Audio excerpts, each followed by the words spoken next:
बिस्मिल्लाहिर्रहमानिर्रहीम। अस्सलाम वालेकुम। मैं मास्टर जाबिर बंगश। आज की वीडियो मेरे लिए सख्त है लेकिन आपके लिए बहुत फ़ायदेमंद है। इस वीडियो में मैं सेल्फ डिफेंस या फिर कोई एक्सरसाइज या कोई प्रैक्टिस नहीं बता रहा। मैं सिर्फ आपको आने वाली ज़िंदगी या जो गुज़श्ता ज़िंदगी है उसका मैं मकसद बता रहा हूँ। काफ़ी मेहनत के बाद मैंने ये सब चीज़ ख़ुद हासिल की है कि ऐसा क्यों होता है।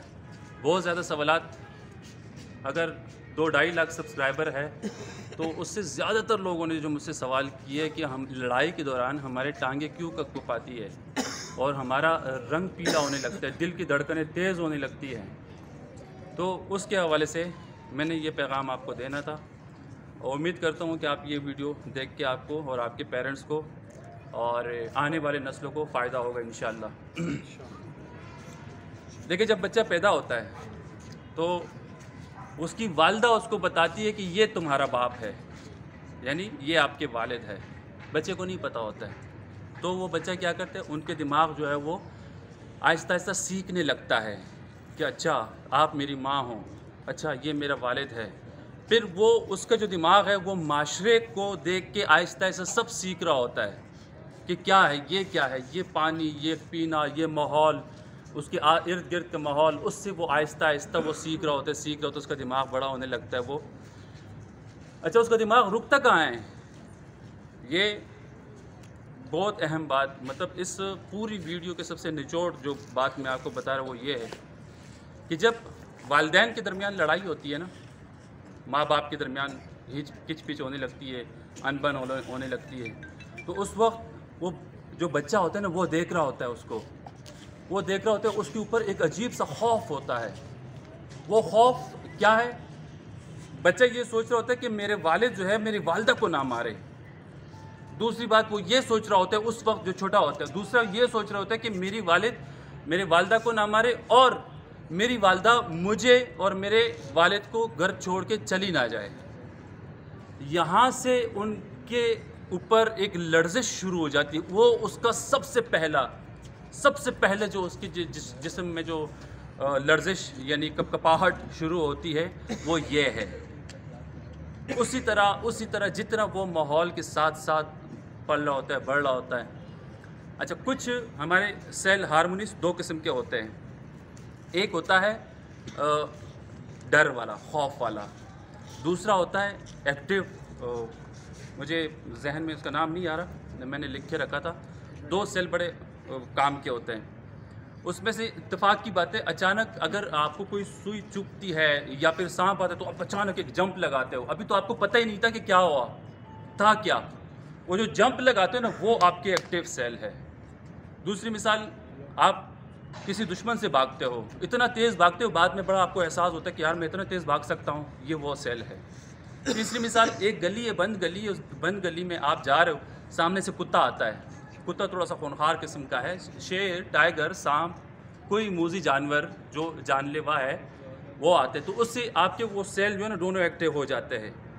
एक सेल आपको बता रहा होता है, अच्छा दिमाग में हमारे कई खाने रखे हुए हैं, अल्लाह ताला ने दिमाग के अंदर इतनी नसी डाली हुई है कि अगर हम दिमाग के सारे नसों को जोड़ दें तो वो पूरी दुनिया का चक्कर लगा सकती है। दुनिया छोटी हो जाएगी लेकिन वो नसें उससे भी ज़्यादा होगी, ये साइंस कहती है। तो उस वक्त जब हमारे दिमाग के अंदर करंट चल रहा होता है वो हमें बताता है कि हमने क्या करना है। अब सामने जब वो जानवर है तो वो दोनों एक्टिव जब होते हैं उससे आपको दो चीज़ों पे बताते हैं। एक ये बताते हैं कि फ़ाइट करना है, दूसरा बताते हैं कि फ़्लाइट करना है, यानी भागना है। एक फ़ाइट वाला, एक भागने वाला। ये चीज़ें हमारे जिस्म में इसलिए पैदा हो जाती है। इसका जो मेन जो बुनियाद था वो बुनियाद मैंने आपको बताया वो आपके घर से। अब आते हैं कि ये दोनों सेल को हम ज़्यादा एक्टिव किस तरह करें। यहाँ पे बहुत सारे लोग बैठे हुए हैं, वो पेरेंट्स भी है और मेरे स्टूडेंट्स भी काफ़ी है, तो कुछ ख़वातीन भी है जिसकी वजह से मुझे पसे पर्दा बात करनी पड़ रही। वो जो अच्छे वाले सेल है वो एक्टिव कैसे होते हैं, वो हमारे जिस्म के अंदर, मतलब मज़ीद हम उसको कितना एक्टिव करें। आप इबादत करते हो, किसी की मदद करते हो, किसी की कोई ऐसा बंदा जिसको ज़रूरत हो, उसकी बेटी की शादी का मसला है, आपने चुपचाप उसको जहेज़ दे दी है, आप किसी और को नहीं पता, सिर्फ आपको ये पता है। तो आपके वो सेल इस तरह, यानी पॉजिटिव आप करोगे तो आपको पॉजिटिव मिलेगा, नेगेटिव करोगे तो आप नेगेटिव। अच्छा, ये सेल जब ज़्यादा हद से ज़्यादा बढ़ते हैं ना, तो ये जिस्म के अंदर गर्मी पैदा करते हैं। वो गर्मी इस सूरत में कि मसलन आपके जिस्म चेहरे पे दाने, पिंपल जिसे हम कहते हैं, जिस्म में दाने निकलने शुरू हो जाते हैं, यानी आपका रेड सेल ब्लड जब आपका बढ़ता है तो ये चीज़ें आपकी निकलनी शुरू हो जाती हैं। अब हम इसको कंट्रोल कैसे करें? आज की वीडियो थोड़ी लंबी हो सकती है, अगर आपको इससे फ़ायदा हो तो मुझे इसके लिए 1 घंटा चाहिए, लेकिन मैं कोशिश करता हूँ कि 5-6 मिनट के अंदर अंदर ये आपको सारी बात बता दूँ, आपको समझा सकूँ। बहुत ज़्यादा लोगों के सवाल आते हैं। अच्छा, दूसरा, हम क्या करते हैं कि मतलब हमें सहूलत बहुत ज़्यादा मिले हुए हैं। लिफ्ट में चढ़ते हैं हम, कौन चढ़ेगा 4 मंजिला? पहली बात।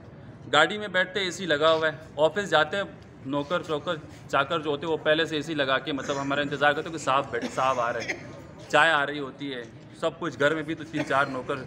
तो जिंदा तो आप हो, लेकिन अगर देखा जाए तो जिंदा लाश हो। जिंदा वो भी है जो वेंटिलेटर पे है, जिंदा वो भी है जो दवाइयों पे चलते, परहेजी खानों पे चलता है, और जिंदा वो भी है जो ग्राउंड में है, जो फुटबॉलर है, जो क्रिकेटर है, जो हॉकी का प्लेयर है, जो मार्शल आर्टिस्ट है। अब हम इसको जब एक्टिव करते हैं, यानी प्रैक्टिस करते हैं, प्रैक्टिस मतलब हम पसीना निकालते हैं, और पसीने के अच्छा, इसमें से कुछ ऐसा भी होता है कि वो पसीना जो है वो फैट यानी चर्बी हमारी लूज ख़त्म कर देता है। अब वो जो दूसरे जो सेल है, जो यानी हम कुछ कर सकते हैं लेकिन करना नहीं चाहते, हम सुस्त वो कैसे पैदा होता है? वो पैदा होता है, सपोज़ करो एक गरीब आदमी आया आपसे, उसने कुछ मांगा, साहिल था, आपने उसको देने के बजाय उल्टा झाड़ लिया। झाड़ने के बाद फिर आपको ख्याल आता है कि मुझसे ये गलती हुई, ये मुझसे गलत हुआ है। बाद में ख्याल आता है, आपने अपनी वालिदैन के साथ बदतमीज़ी कर ली, बाद में आपको थोड़ा सा ख्याल आता है कि ये मुझसे गलत हुआ। तो ये सारी चीज़ें इस चीज़ों से एक्टिव होती है और ये अपने आप को बढ़ावा देती है। तो ये टांगे कब कपाना और नाक कब कपाना, इन सब का ताल्लुक़ जो है वो आपके बचपन से लेके आज तक है। यानी हम यहाँ पे एक बच्चा, छोटे बच्चे, ये 3-4 साल के बच्चे बैठे हुए, इसको अभी से ये बता रहे कि मतलब लड़ाई कैसे होती है। वो पहले से ही, जब मैं बताता हूँ कि किसको फ़ाइट करनी, तो वो सबसे पहले बच्चे हाथ उठाते हैं कि मैंने फ़ाइट करनी है। तो मैसेज ये था कि एक नेकी करने से वो वाले सेल आपके बढ़ेंगे, गुनाह करने से बहुत सारे लोग गुनाह भी करते हैं, जो कुछ गुनाह ऐसे हैं जो मैं बता नहीं सकता, पसे पर्दा, उनका बड़ा ख्याल करें। उससे ये सेल आपके जो गुनाहोना सेल है, गठिया सेल, वो आपके जिस्म में एक्टिव होते हैं, जिस वजह से आप कमज़ोर होते हो, आप लड़ने से डरते हो, आपकी टांगें कपकपाने लगती है, आप सुस्त होते हो, आप सुबह नमाज के लिए नहीं उठ सकते हो, आपके माँ बाप के हुक्म की तामील नहीं कर सकते हो। कोई आपको बोलता है कि मतलब वालिदा कहते हैं कि ये चीज़ ले आओ, वो चीज़ ले आओ, ये करो, ये ना करो, आपको वो बुरा लगने लगता है, आप चिड़चिड़े होने लगते हो, आपको गुस्सा आने लगता है। तो ये सारी उस चीज़ की अलामत है। तो इंशाल्लाह वीडियो बहुत लंबी हो जाएगी। मैंने आपसे कहा मुझे और भी इसके लिए टाइम दरकार होगा। तो आज मैं इस वीडियो में तो मुझे कोई सेल डिफेंस से कोई ऐसी वैसी चीज़ नहीं करानी थी। तो इंशाल्लाह मैं मज़ीद इसके ऊपर आपको मज़ीद डिटेल दूँगा। आज के लिए खुदा हाफ़िज़।